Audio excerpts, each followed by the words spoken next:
This is Yahweh Has the Power to Incarnate by the Honorable Yahweh Ben Yahweh. Self-proclaimed as Yahweh Ben Yahweh, God in the flesh as the Son, both at the same time.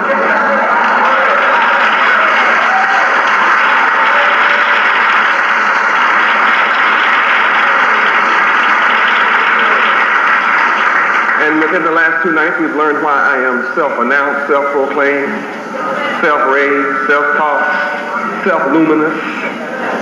We've discovered why I am and why it was necessary.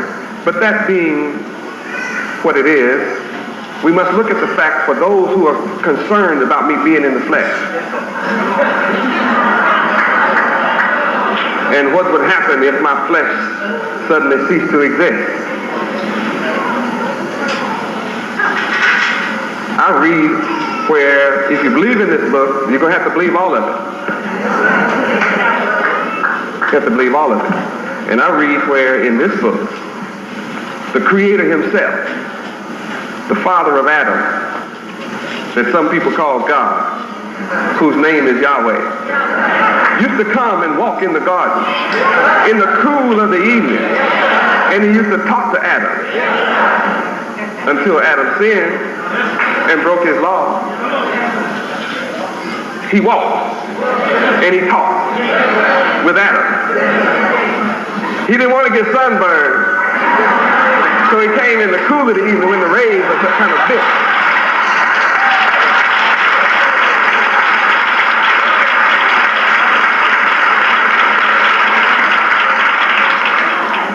He walked, and then there was no more history of it.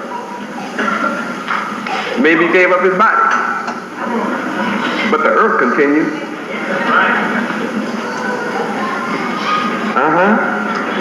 Then I read where he came and walked again and talked with Enoch.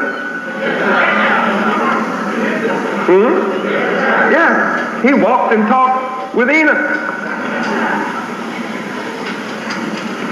Now, here we have a creator who can come and walk and talk with Adam and then just disappears. All of a sudden he's back on the scene walking and talking with Enoch. Then he really did something that'll puzzle you. Took Enoch off the planet, whole body and soul. Enoch never died on the planet. And he wasn't even God.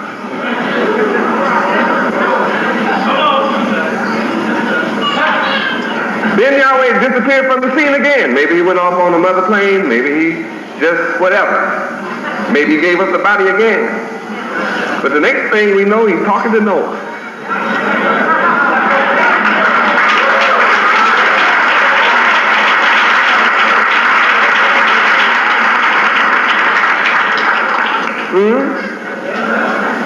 Now, was Abraham before the flood or after the flood?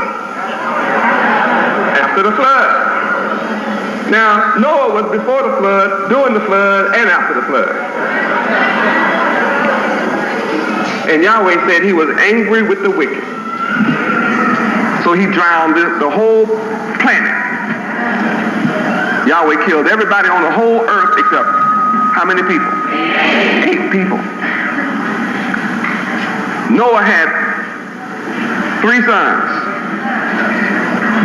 Ham, Japheth, Shem. That means since all flesh was destroyed, that means that the whole people of the earth today come from those 3. All nations you see on the earth speaking their various tongues, whether you hear a nation say Huan Ying or Yo Koso or Bienvenue, it doesn't matter what they say. They come from one father, Noah, and his 3 sons. Everybody on the earth is family, but they fight against killing one another. All over the earth, we have family members fighting and killing each other because they've lost the knowledge of their true father, Yahweh. It's not only the so-called black man of America who has lost this knowledge, but the whole earth has been deceived away from the knowledge of Yahweh. And that's why the wars are on the planet Earth today. Think about it. So here we have, after the flood, Yahweh, you don't see him nowhere. All of a sudden, he's talking to Abraham. He comes and visits Abraham with two angels standing by his side. Some people thought all three of them were angels.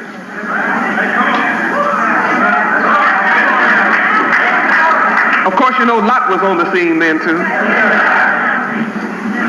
So Yahweh came and he talked with Abraham, and Abraham ran and fixed him some barbecue. That's why we still love barbecue today.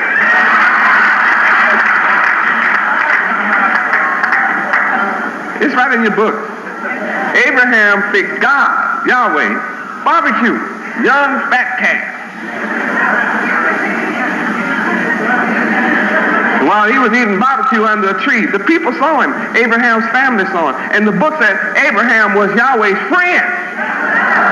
You know what a friend is? A friend is somebody you can talk to and express yourself, and they seem to will understand when nobody else will. They'll walk with you when it's tough, not just when it's good.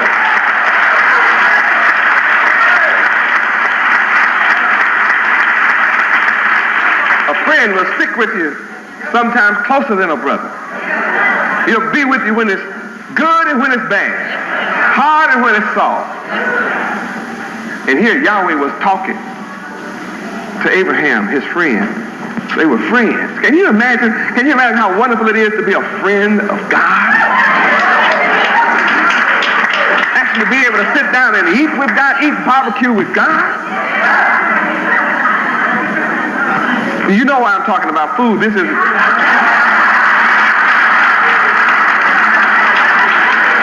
Barbecue seems real good to me about now.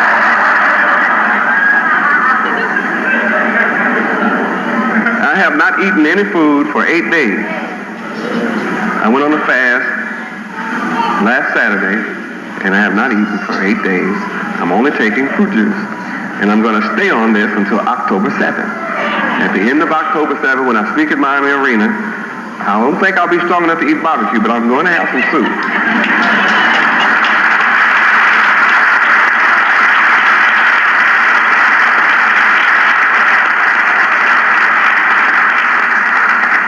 So I have 14 or 15 more days to go. I'm sure glad the first 8 are gone. I've lost weight. If you see me doing this, excuse me, I'm not being, it's just my pants are falling down. They really are. But here was Yahweh talking and eating with Abraham, and while this is going on, he said, I come to this area because I've heard of the sins of Sodom and Gomorrah. So 2 angels went on into Sodom and Gomorrah. He said, I'm going to have to destroy this city. But then Abraham stood up for the city of Sodom and Gomorrah. He stood up for it. He said, well, what if I can find 50 righteous men? Would you destroy a whole city? And you have 50 righteous in it? That really upset Yahweh.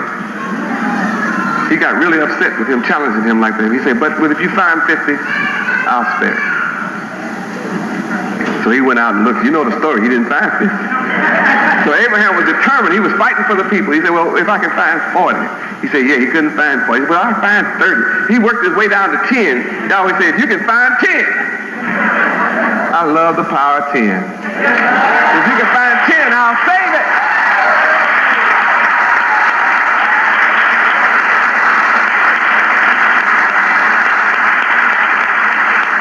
Praise God. If you work the power of 10 for me in America, I'll save America from destruction. But we know that Yahweh was on the scene. That's the point. And then no more record. Maybe he left his body again, but everything continued. Everything continued. And it was up to the people to obey what Yahweh taught or not. He gave us These last 6,000 years, we've had an opportunity to obey his laws or not to. We've had the opportunity to eat from the tree of life in the garden or to eat from the tree of good and evil. That's been our choice for 6,000 years. Then we see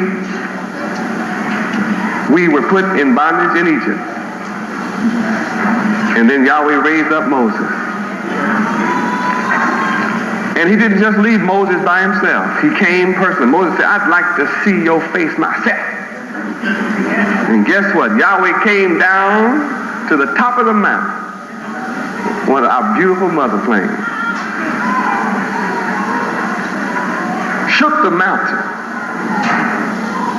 caused everything in the area to shake and tremble. And then Moses was able to go up the mountain, see Yahweh and talk to him face to face. Come back down the mountain, get 70 witnesses called elders. Take them up the mountain. They too saw and talked with Yahweh. And then Yahweh came down and had dinner with Israel. And they saw him in the clearness of his body. And he wrote the law with his own fingers. You know, fingers. It's all in the book. Some of y'all don't know. How many have never seen that in the Bible, that God wrote the law with his own fingers? Give it to me. Exodus what? Exodus 31:18. Don't want you to think I'm making anything up. I'm on a little run tonight. I'm trying to hurry up and get to what I want to say about the feast. 31:18.